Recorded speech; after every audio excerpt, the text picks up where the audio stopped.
വലിയ സ്വപ്നങ്ങളായിരുന്നു എനിക്ക്. ആണോ? അങ്ങനാണെങ്കിൽ എനിക്ക് എന്തെല്ലാം സ്വപ്നം ഉണ്ടായിരുന്നു. 4 ആളെ കെട്ടണമെന്നായിരുന്നു എന്റെ ആഗ്രഹം. അയ്യോ, 4 ആളെ കെട്ടണം. ഇത് 4 പേര് അറിയേ അങ്ങനെ കെട്ടണമെന്നായിരുന്നു എന്റെ ആഗ്രഹം. പക്ഷെ 4 പേരെ അറിയല്ലോ നമ്മള് കെട്ടിയത്. അവിടെ രജിസ്റ്റർ ഓഫീസിൽ 4 പേരുണ്ടായിരുന്നല്ലോ.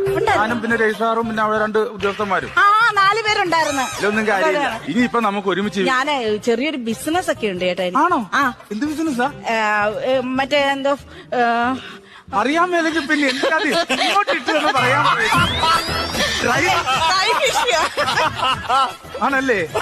അതെന്താ ഉണക്കമില്ല കച്ചവടല്ലേ? മൊത്തത്തിൽ പോയല്ലോ അത്. കുഴപ്പമില്ല. എന്തായാലും ഇനി നമ്മൾ ഒരുമിച്ചാണ് ചെയ്യുന്നത്. ഒരുമിച്ച്. ചേട്ടന് വല്ല ജോലിയുണ്ടോ? എനിക്ക് സിനിമാ ഫീൽഡാണ്. അയ്യോ, നടനാണോ? അല്ല, അച്ഛന്റെ കാശും അടിച്ചോണ്ട് ഞാൻ തിയേറ്ററിൽ പോകും, കാണും, വൈകിട്ട് തിരിച്ചു വരും. അവരുടെ